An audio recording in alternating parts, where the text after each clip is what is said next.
there shall be signs in the sun, and in the moon, and in the stars, and upon the earth distress of nations, with perplexity, the sea and the waves roaring, men's hearts failing them for fear, and for looking after those things which are coming on the earth. For the powers of heaven shall be shaken. One man, one microphone, one mission, one message. True News, the only newscast reporting the countdown to the second coming of Jesus Christ. And now for the most powerful hour on radio, here is End Time Newsman, Rick Wiles. This is a special edition of True News. I'm Rick Wiles. I'm going to present to you two interviews from our archives of past interviews, and I believe these two interviews are going to help you understand things that are happening in the USA and the world right now. In my first interview, I will be with Dr. Scott Lively. He is the author of the book, The Pink Swastika. And as you listen to this interview, I want you to think about the rise of a totalitarian government, a Nazi regime inside the USA right now, and the simultaneous rise of homosexual power in America. The second interview will be with G. Edward Griffin, the author of the book, The Creature from Jekyll Island. And as you listen to this interview, I think you'll understand who is really carrying out the biggest bank robbery of wealth in the history of the world, the U.S. Federal Reserve. Here are the two interviews. One of the most fascinating books in my personal library is The Pink Swastika, Homosexuality in the Nazi Party. You want to talk about a politically incorrect book? Well, this is it. The left-wing activists in the news media don't want you to know that the Nazi Party was officially the National Socialist Party. They weren't right-wingers. They were far left-wingers. And the socialists and their apologists in the news media also don't want you to know about how deeply the Nazi Party was infested with occultism and homosexuality, two things that appear before a nation implodes. Well, The Pink Swastika was published in 1995. I think I bought my first copy, I'm thinking sometime maybe the year 2000. We started the program in 1999, so it was sometime in that period. And it was an eye-opener for me. And I remember clearly when the Holy Spirit gave me a reading list. It wasn't by the books, but it was by topics. And I was in prayer, and the Lord just gave me this list of topics that he wanted me to study. And one of them was Nazism. And I wrote down the whole list that I was hearing in my spirit as I was praying, and I began to search for books on those subjects, and that's how I came across The Pink Swastika. And I was shocked at what I learned about Hitler and the top Nazis, and I said, they lied to me in school and college. They never told me any of this stuff. The media has never told me any of this. All they've told us is that they were right-wingers, and they weren't right-wingers. They were gay, left-wing socialists. Imagine that.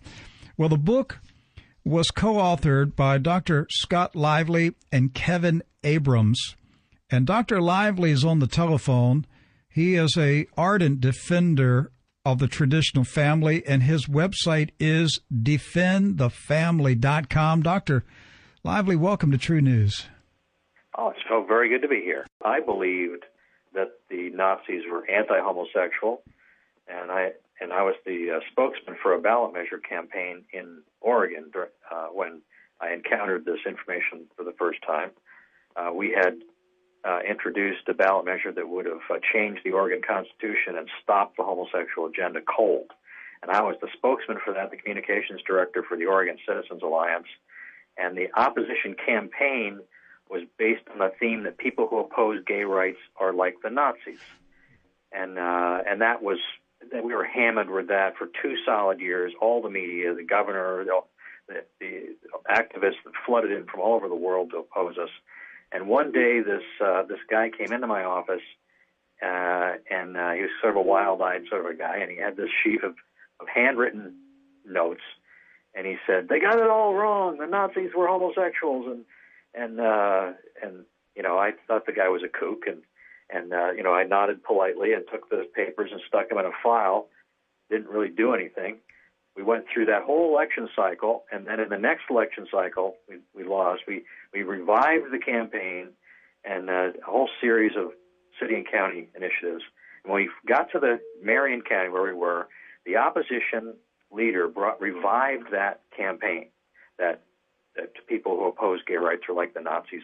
And he wrote a letter to the local newspapers saying he just returned from Dachau, what an amazing similarity there was between the OCA and the Nazis. And I said, I've had enough. I went and dug up these papers out of my files, read them for the first time, and my jaw hit the desk. Because these were direct quotations from mainstream history books, William Shirer, Conrad Hayden, and others, stuff that had been published from the 40s through the 60s, and that was the beginning of this book. And I went on and did hundreds more hours of research and compiled what's now 400 pages of documentation on this theme in the Pink Swastika, which is now in its 4th edition. Okay, let's start with the Fuhrer himself. Did he have sexual identity problems? Well, Hitler was what I would call a pansexualist. He wasn't exclusively a homosexual, not in the sense of just being attracted to people of the same sex. There are at least 4 women that we know of that he had sex with. It was a very perverted form of sexuality. All 4 of them tried to commit suicide, 2 of them succeeded. It seems that his primary emphasis was extreme form of masochism called coprophilia, which involves human excrement. It's completely disgusting.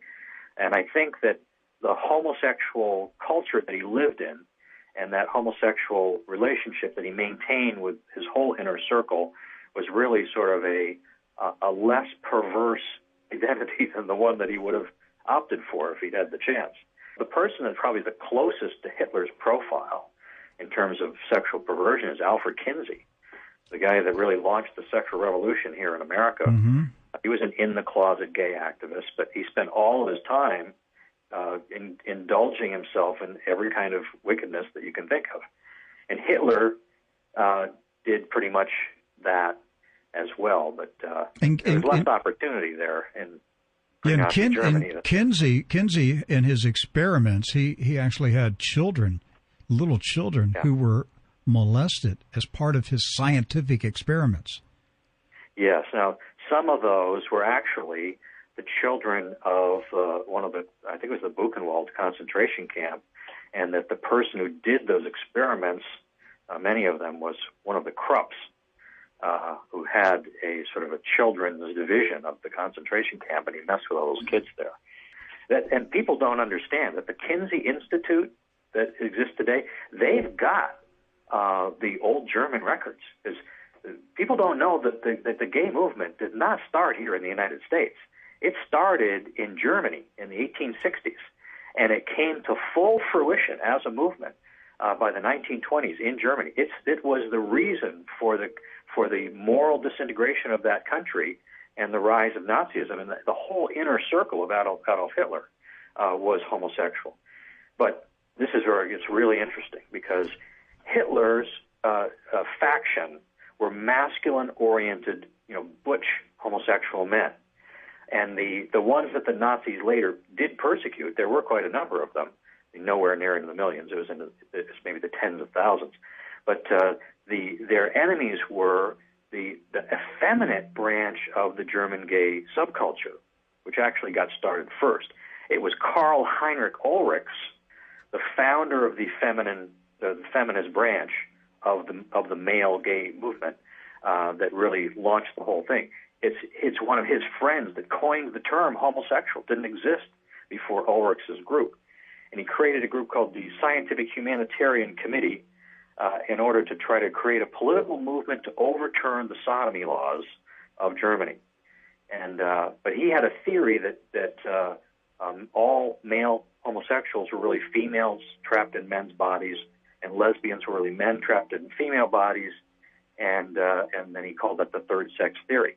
So what he was basically saying is that all homosexual men are really women, and the masculine-oriented butch homosexuals hated this guy because they were not feminine at all. They were even ultra-masculine, and so they warred. These two factions warred against each other for a long time.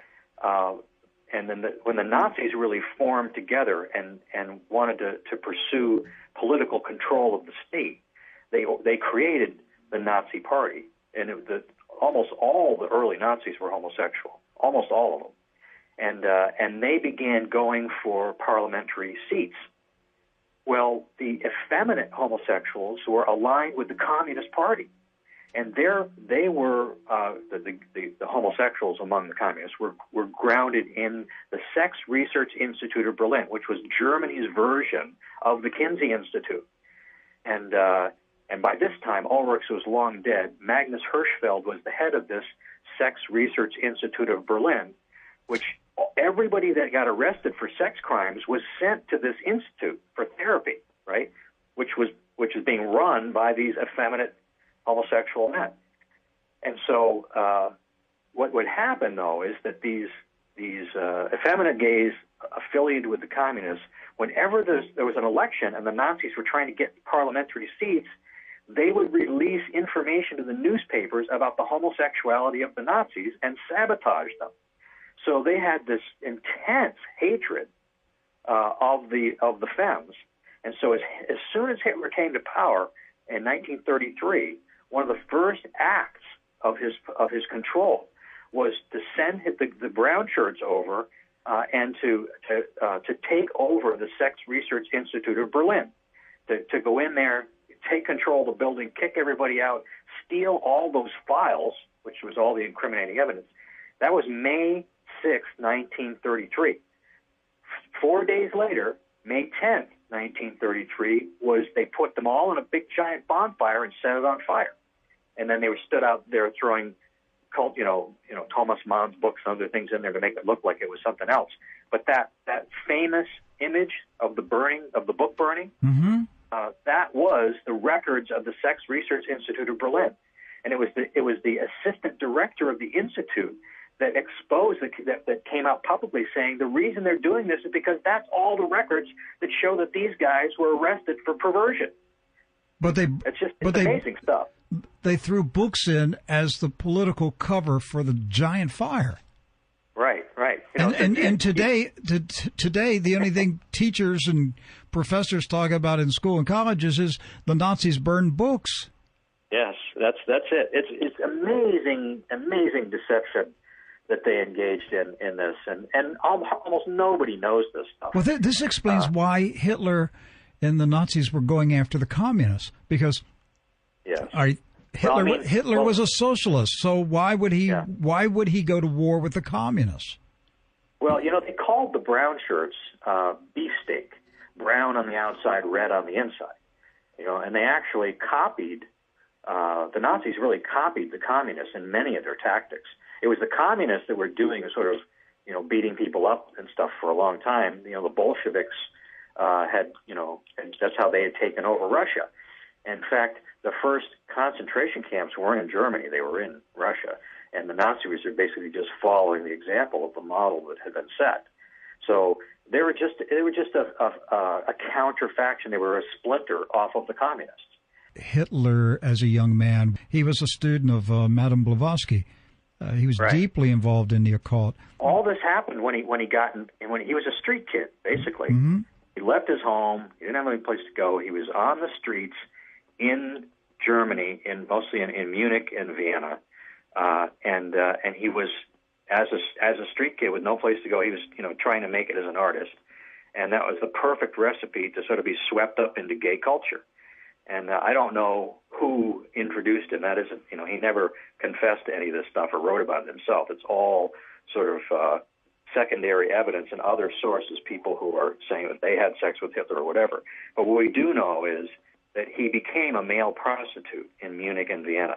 Hitler was a male prostitute? Yes.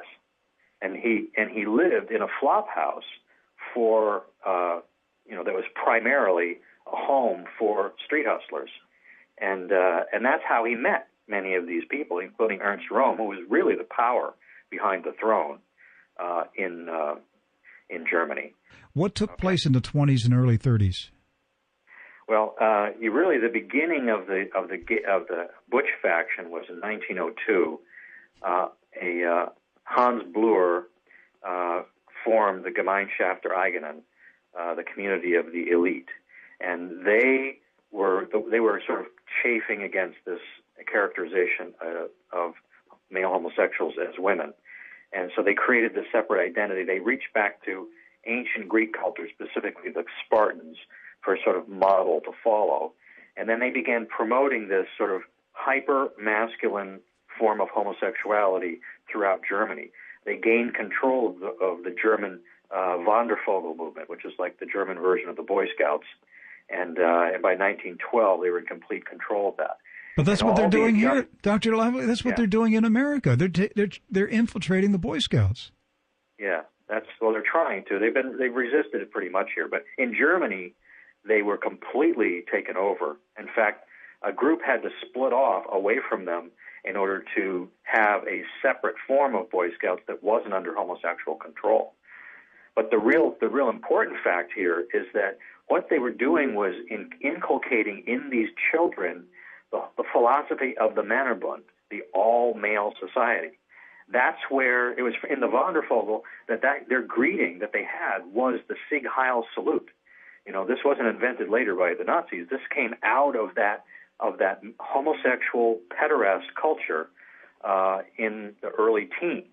And actually, the concept of the Führer also. The Führer doesn't just mean leader. It means it's like a religious figure that deserves all respect. And that concept of Führer came out of that same group as well. And it had huge, huge influence. We don't know if Hitler was a member or not, but he clearly was steeped in that same way of thinking. Now, it's these young men that actually came of age just in time to fight in World War I, and they were the ones that really became what was known as the stormtroopers. And they called them that because they would sort of jump up out of the trenches on their side, and in this lightning strike, they would storm across the battlefield and jump into the trenches of the enemy, the Allies, in these daring raids. And because they had this sort of warrior ethos that they had adopted based on the Spartan model. And it was these young men that really became known as the stormtroopers. And it really starts to take shape in terms and look like what we would recognize today as Nazis. At the end of World War I, the Treaty of Versailles imposed on Germany that can only have 100,000 men in arms. So the nationalists all organize, keep their guys all organized in these non-military hierarchical structures, sports teams and things like that were called Freikorps or Free Corps. And they were all organized under the leadership of the former junior officers of the Army. Well, one of those Freikorps was called the Rossbach-Bund. It was Gerhard Rossbach's group. That's what that means, the Rossbach-Bund. Gerhard Rossbach's group. And Rossbach was the main homosexual leader leading into the creation of the Nazi Party. He was the guy who invented the brown shirts. That's his group. His Freikorps were all homosexual, and they were distinct from all the other Freikorps because he dressed his guys in brown uniforms that were left over. So he got them out of the army surplus stores because Germany had lost its African colonies during World War I. And so all these brown uniforms were now filling up these stores because they no longer owned any of these territories, and that's the color that they used in Africa. The rest of the Freikorps were still dressed in the gray uniforms of the German army. And so Rossbach was distinct from all the rest in dressing his guys in brown, and that's how they became known as the brown shirts. And so all the brown shirts at the beginning were homosexual. Whoa. You're saying all of the Nazi brown shirts at the beginning were homosexual. That's a strong statement. Well, that's the part that even the left will admit. I mean, that's not as cryptic and hidden as some of the rest of the information. I mean, there's lots of historians that acknowledge that. It's some of the other stuff that they will, like Ernst Röhm, for example. They can't deny that he was a homosexual because he was in the newspapers. They've got newspaper clippings of him being put on trial for molesting boys and things. But Rossbach was himself molested, or at least recruited into homosexuality by Gerhard Rossbach, and then he took over for Rossbach as the head of the Brown Shirts. And right at the time that Hitler and Rome were becoming partners in this sort of campaign to create a political movement. I'm talking with Dr. Scott Lively, in the book, The Pink Swastika, Homosexuality in the Nazi Party. It was published in 1995. I've had a copy of it for years. The book is available. It's out there in a fourth edition now? Fourth edition. Actually, I'd send people to WorldNet Daily. That's they're carrying the book now. I'd rather support them than Amazon. Okay. Or you can go through my website, defendthefamily.com. You can get it directly from me. Yeah, okay, defendthefamily.com. Yeah, support his ministry, defendthefamily.com. Okay, did the Nazis did they seek to introduce homosexual themes into German society through propaganda in the schools and other parts of the society? The thing about it is that Hitler knew that he would never get away with being open about his homosexuality. So what happened was that the homosexual movement had come to full power by the 20s, and it was really the effeminate branch of the movement that was associated with homosexuality. And they had corrupted Germany so severely that during the Weimar period, just before the Nazis, they had what we have under Obama, an extreme socialist theme and a disintegration of sexual morality, even worse than here today. And they had huge, in the cities, they had huge transvestite balls with men dressed as women and women dressed as men. They had teams of prostitutes wandering the street that included mothers and daughters and fathers and sons. Just every type of perverse taste that you had could be satisfied almost openly. And that was what the German people were rebelling against. The people didn't like this. And they wanted to return to what would seem to be a more conservative morality, and that's what Hitler came in saying that he would do. Is he had very carefully protected the impression that he was against the homosexuals. This is really, in fact, this is a mind bender. You got to think about this. Hitler and his inner circle were gay, but the German public was rebelling against the open, effeminate homosexuality that was rampant in their society, and they ended up embracing a secret, in-the-closet homosexual who then brought in the worst fascism, the worst totalitarian dictatorship that Germany had ever seen. Okay, now, Dr. Lively, I've been saying for many, many years that the United States of America right now resembles Germany in the 30s. And I believe we are on the same path. And I'd say we're in the 20s. I'd say we're in the 20s now. So we're in the okay. So you think we're on the same path, but maybe we're a decade back. We're in the 20s. We're at the point. Yeah. We're at the point of the open. Weimar. Okay. We're the Weimar culture of where Obama is working to bring in a socialist system. That's what the whole healthcare thing is and all that. The Nazis didn't embrace that kind of stuff. They were industrialists, They kept control and ownership of the industries, but they were real big on industry and people working and all of that. The Weimar culture is very much like what we have. What the Democrat Party today is very much like the Weimar culture was then. Very extremely socialistic and amoral or immoral to an extreme. Every kind of perversion is acceptable, no limitations on that, indoctrinating the whole society in anything goes kind of sexual morality. That's different. When Hitler came along, him and his cronies were homosexual, and they were doing all their stuff in the back rooms. But on the surface, they were the moralists. And what we're seeing is all the groundwork being laid for a globalist system to come in. You know, who is the Antichrist?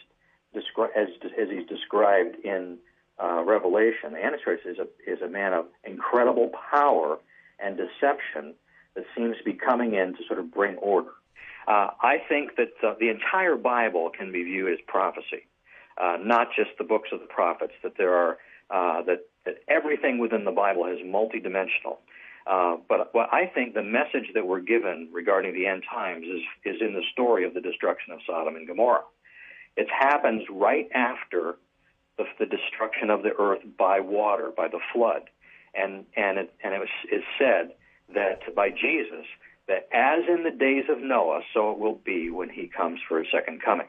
So he is connecting the end times to the flood, and so there's a big parallel between what happens there and what happens here. So then he puts the rainbow up in the sky after the flood as a sign that he'll never destroy the earth again with water, and we know that forever after, fire then is the symbol of his wrath. Well, what happens right after the flood? You know, you read just a couple of pages, or just a couple of paragraphs even, a very short distance from the end of the flood to the destruction of Sodom and Gomorrah by fire. The only place in all of Scripture where an entire collection of 4 cities completely destroyed by fire and brimstone. Why? Because of homosexual perversion. They're basically begin doing again what they had done before the flood. And this time God's basically showing, okay, this is what's going to happen at the end. When I bring judgment by fire, here is the example. And Jude, in the book of Jude, I think, was it 7, verse 7, talks about that Sodom was destroyed because they went after strange flesh. And it's left there as an example forever of what happens to those who reject God, that receive his wrath. Well, he also points out, it's also significant, what is the symbol of the gay movement today? It's the rainbow flag. Why? Of all things that they could choose. I believe, in a spiritual sense, that this is them thumbing their nose at God. They're holding up the flag that represents God's promise not to destroy the earth. But at the same time, they deny that the destruction of Sodom and Gomorrah is his action against homosexuality. So they completely miss that part of the story and are walking around under the banner of gay pride in their sin. In Revelation, when it talks about the 2 witnesses, you know, after Satan kills, or Satan inhabiting the Antichrist kills the 2 witnesses, they lie in the street for 3 days. No one's allowed to bury them in the city that is called mystically Sodom and Egypt, which is it's the city of Jerusalem. Yes, but it's called mystically Sodom and Egypt.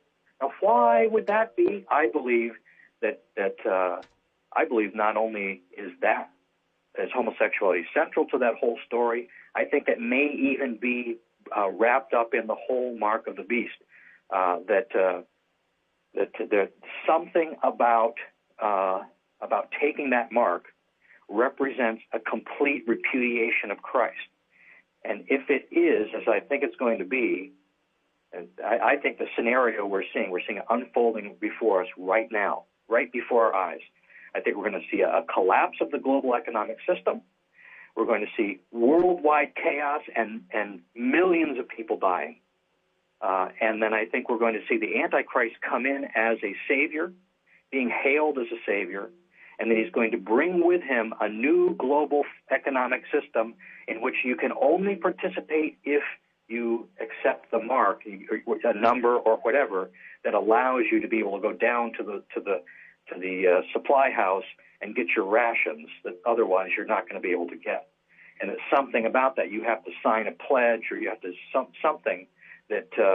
And I think that there's going to be a homosexual element in that somehow. It's just a hunch, but I see this as so central to the whole story, and that homosexuality is presented in Scripture as being the outside edge, the extreme edge of rebellion against God that receives, that's present when God exhibits His anger.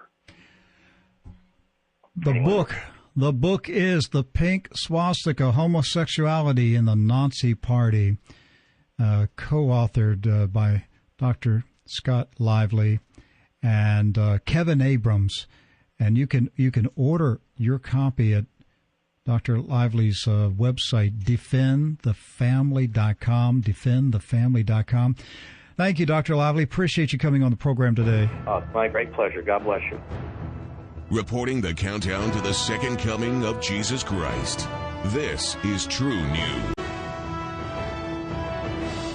Well, welcome back to True News. I'm Rick Wiles. One thing I quickly learned in the early days of this radio program is that there are certain topics that you are not allowed to mention or discuss on the radio or television.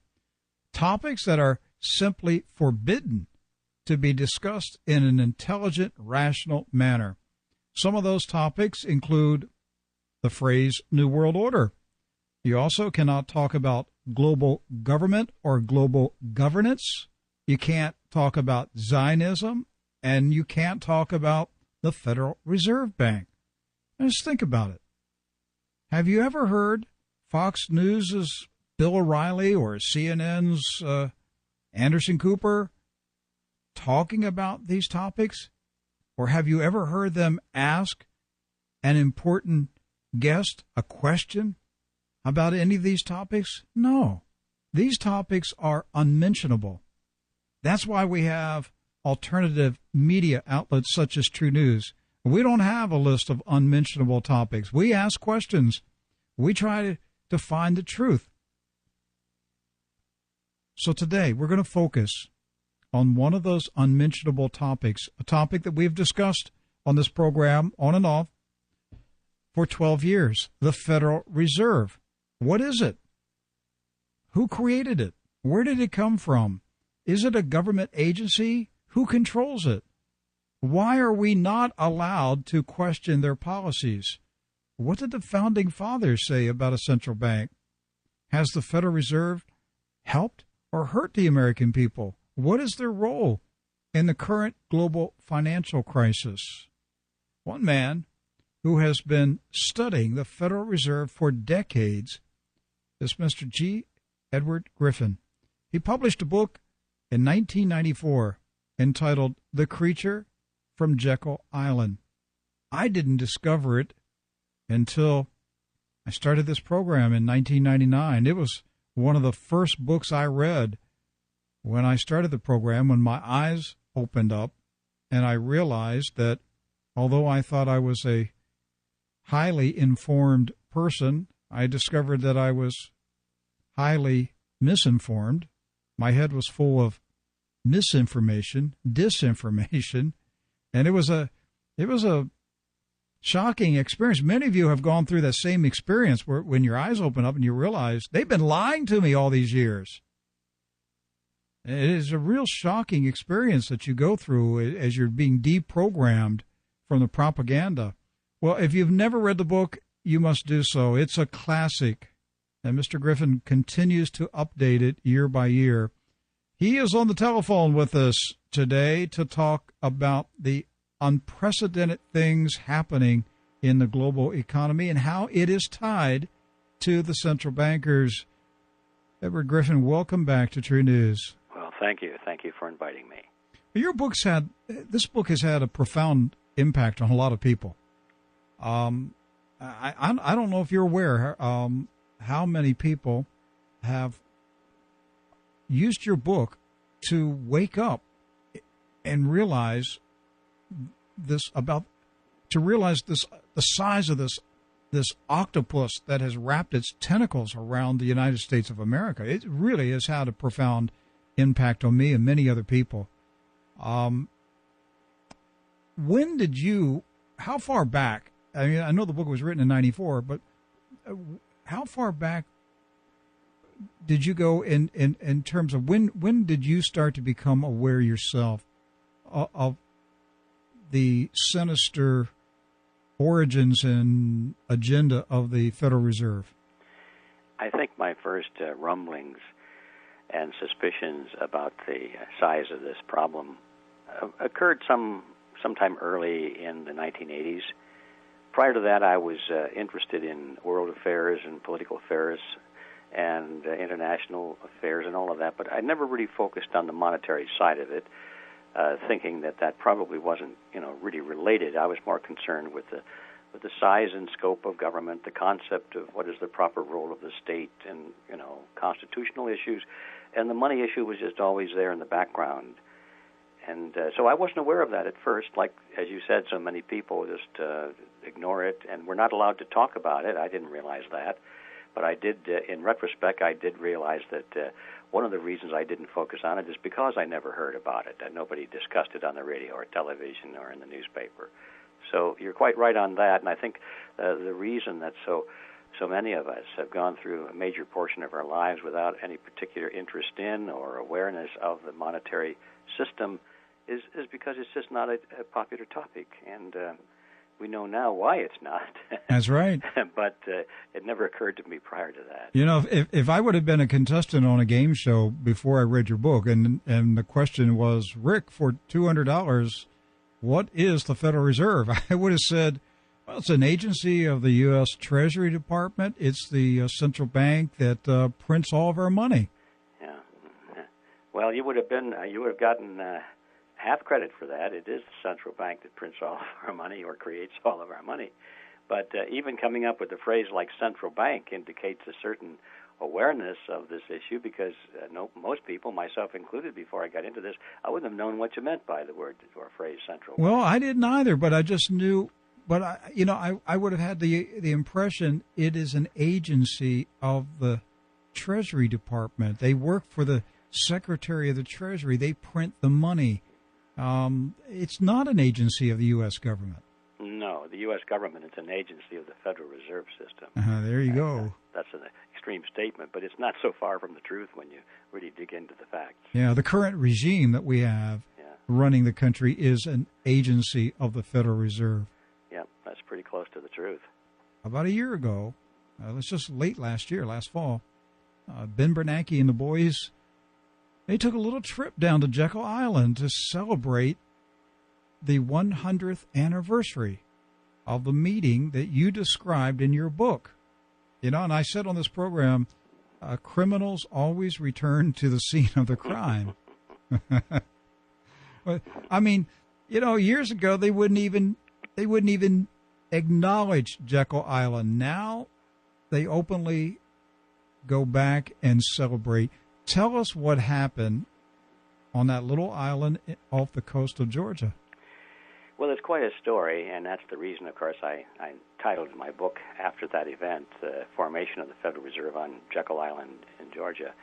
But I know we don't have a lot of time for all of the delicious little details, so let me just cut to the chase and say that the Federal Reserve System was created on Jekyll Island because the creators needed to have a very private and secret place to go and do this. They spent about a week creating it there. They didn't want to be in their normal habitat. They certainly didn't want newspaper reporters hanging around. They didn't want secretaries and assistants and telephone calls and all that stuff. They just wanted to be away. And the main thing is that they were creating something which they wanted to hide. And so they didn't want word of it getting out or any of the details. And it'll be clear in just a moment when I explain what they were creating. Everybody thought that the Federal Reserve System was an agency of the government, that it was supposed to be an instrument of the government to control those big bad bankers.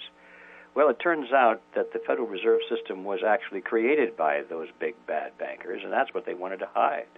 If the public had known that the banks themselves created the legislation which supposedly was going to control the banks, then they could have seen the fraud right from the very beginning. So it was essential to do all of this under conditions of great secrecy. And that's why they went to Jekyll Island. And for years afterwards, these people denied that they went there. They said, oh, no, that's just a rumor. If that had been in today's vernacular, they would have said, what are you, some kind of a conspiracy theorist, something like that. And that's pretty much was the attitude, because they just didn't want that information out. Then later, of course, they admitted it and said, oh, yes, that's what we did, and weren't we wise to do so, because, the American people weren't ready for this kind of a wonderful move yet, and so forth. So that was why they went to Jekyll Island, is to conceal the fact that what was being created there was not an agency of the federal government, but it was a cartel.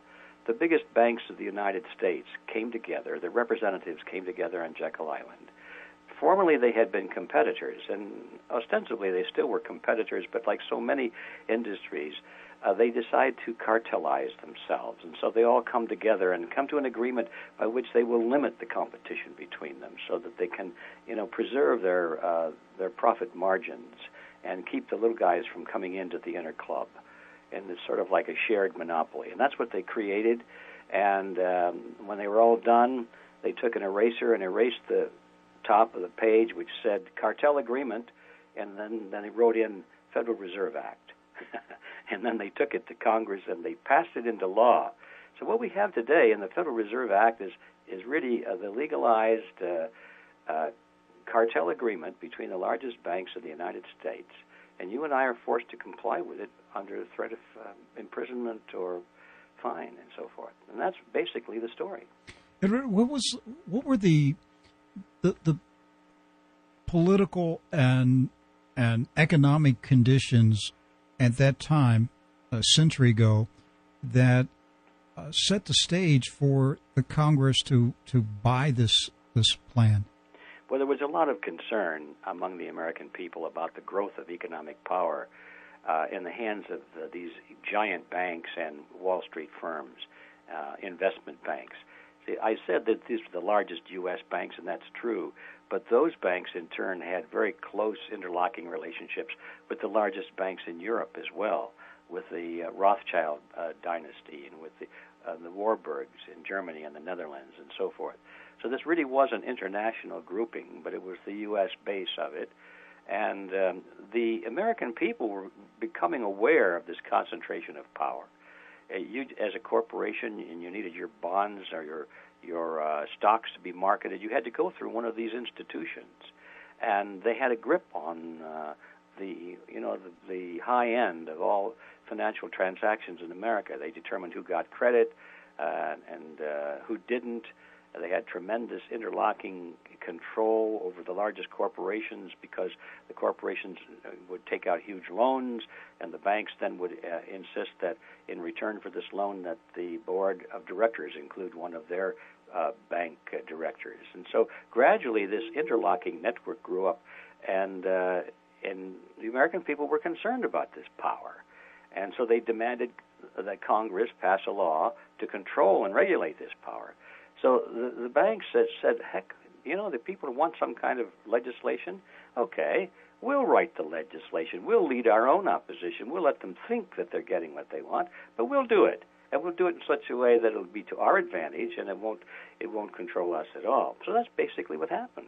It's still going on today, this sort of a game, when the public is concerned about something, then Congress goes through the motion of coming up with some legislation supposedly to solve the problem. But in retrospect, years later, you find out, well, my gosh, the legislation didn't solve the problem. The legislation favored the very groups and individuals that caused the problem. And so that's what happened with the Federal Reserve. It's what's happening in the healthcare industry. It's what's happening in the war on terror and the war on drugs, the war against crime, all of these things. If you really look at the effect of the legislation and who is behind them, it's not solving problems at all. It's institutionalizing them. Now, when Ben Bernanke has to answer to somebody, he doesn't answer to the President of the United States or to the Congress. He answers to another bank in Basel, Switzerland, the Bank for International Settlements, BIS. What is the role of BIS in this international banker scheme? Well, there's some debate on that because, we're all on the outside. I'm sure that if we were a little mouse and could sit there in the corner of the boardroom when all of these heads of the central banks of the world go to Switzerland, we could have quite an education as to who answers to whom. But we do know that it is the overriding association, you might say, the union of all of the central banks of the world. And they do get together and they share ideas and they come to agreements. And then they take those agreements to their respective countries and they implement them. And the decisions, I think, come from the Bank of International Settlements, although there may be other more covert groupings that we are not familiar with. I suspect that some of those decisions may even come from groups like the Bilderberg Group. But when it comes down to the technicalities of, credit and exchange rates and all of that kind of thing, it certainly goes through Switzerland. As I go down various trails, we always seem to end up with Nazism and fascism. Well, there's a good reason for that, and that is that those old-time dictators, Hitler and Joseph Stalin and Mao Zedong and those people, were really the pioneers of world collectivism. So just about everything that the modern-day collectivists are using can be traced back to those early pioneer days. I mean, these guys are really the founders of world collectivism. Hitler was very innovative, very creative, and very smart. He knew about human nature, how to manipulate public opinion, and to use emotions and loyalty and patriotism and all of those emotions and feelings that we generally consider as positive. He knew how to harness those and use them to promote his own agenda. So did Mao Zedong, and so did Stalin. So it doesn't surprise me if the modern age of financing international collectivism can be traced certainly to Hitler or one of the others as well. At the time that the bankers pushed through the Federal Reserve legislation, they also managed to get a constitutional amendment pushed through our Congress in the states that established the income tax, and then we got the Internal Revenue Service. Is the IRS and the income tax, are these two things the creation of the same people that gave us the Federal Reserve System? That's a very interesting fact. It is true that the very same senators and congressmen and behind-the-scenes people that were promoting the Federal Reserve Act were also behind the income tax in America. And here's exactly another example of what I was saying before. When the people wanted some kind of reform, they got something that looked like reform to them. They were told it was reform. They applauded it. They voted for it. They celebrated when they got it. And then years later, they found out it was nothing but a way of entrenching the forces that were already in control. The income tax was sponsored by people who, by any measure, would have to be considered some of the richest people in the world. And why would they want an income tax which was sold to the American people as a means of, getting it from the rich and giving it to the poor? Here's the rich people saying, let's promote this idea of take it from the rich and give it to the poor. Why were they doing that? Why? Why were they? Well, because they wanted to get it. They wanted to get it passed, and so they were. No, but I mean, why did the rich want the income tax? Well, because they knew that the income tax eventually would be a means of redistributing wealth, of taking the money from the middle class and giving it to the upper class. Because they knew that the very super rich, because of their wait a minute. That's not the way redistribution of wealth is supposed to work. You're supposed to take it from the wealthy and give it to the poor. You're saying that the purpose of the income tax was to suck the wealth out of the middle class and take it up to the wealthy. Take it up. Exactly. That's what it always has. That's what always redistribution of wealth has been about. Although it's sold to the nummies down at the bottom, they think that they're going to get a piece of it, and then so they say, yeah, this is good. And that's exactly the ploy that I'm talking about. They tell the people one thing. In reality, they're doing something quite the opposite. And they wanted it as a means of destroying or at least controlling and minimizing the middle class to prevent more people from moving upward. And they knew that the super rich could always avoid paying taxes because they could afford to pay off politicians to vote for laws that would give them loopholes and ways of avoiding it. And, of course, the tax-exempt foundation was one of those loopholes. All of the great dynasties of the United States, the great wealthy families, preserve their wealth through tax-exempt foundations. And it has the appearance of being a philanthropic operation, but it's not. They control their own wealth through their board of directors and mostly their family members and trusted employees and their corporations and so forth. They control the wealth without technically owning it, but they control it nevertheless. And that's a loophole that the average person in the lower class or the middle class doesn't even have a shot at. Our founding fathers never wanted an income tax, and they certainly were extremely worried about a central bank. The concept of getting a central bank started at the beginning of the country. Alexander Hamilton and others wanted a central bank. If people who are students of history know that Andrew Jackson basically said he would fight to the last drop of blood in his veins to make sure that there was never a central bank in this country. So the bankers always wanted to get their greedy hands on the United States of America. I'm talking about the international bankers. They always wanted to do it from the beginning of the country. But they managed to do it in the early 1900s. And people need to understand that when they got the Federal Reserve Act passed, and then they got the 16th Amendment ramrodded through, and they created the income tax, and then the IRS, a two-headed monster was set up.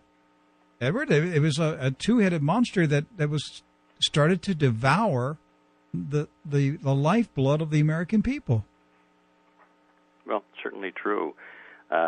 You mentioned Andrew Jackson. That was the most interesting part of my research when I realized that this battle that we're facing right now had been fought several times before in the history of our country. And Jackson was, of course, one of the leading historical figures that defeated the third central bank in America. He called them a den of vipers. Not too bad. Description. Sounds biblical to me. Yeah. Well, bringing this thing fast forward to 2011, we're in a mess, and our money system, our currency is degrading. There's open talk in the world about replacing the U.S. dollar. Inflation is once again eating away at the resources of the American people. Are these problems the result of allowing the bankers to have control of our financial system? Yes, they are all a result and a direct result of that. There's no way to rationalize this as a natural force of history or anything like this. It's a result of direct intervention in the free market. It's a result of giving a small group of people, and we call them bankers, give them the monopoly over the creation of a nation's money supply. And it was also a result of making them completely independent of any kind of oversight, any meaningful oversight on the part of the political structure. These people do what they want to do. They don't have to answer to Congress or to the president or anybody else. As a matter of fact, they probably are the ones that, if you really understood all the mechanisms, they're the ones that select the president and determine who gets to go to Congress. It's the other way around. Tremendous power, and this is all traceable to them. And I think once people realize that, they then get really serious about wanting to make some changes, and they start wondering about how effective it really is to write another letter to your congressman and say, "Won't you please follow the Constitution?" And then they realize, heck, their congressmen are part of the problem. And once you understand that the Federal Reserve System is a banking cartel, then you've got the picture pretty clear. Congress acted as little puppets, little boys and girls who did what they were told to do. They passed legislation that gave this banking cartel the police power of the government to regulate our entire economic life. I mean, it's like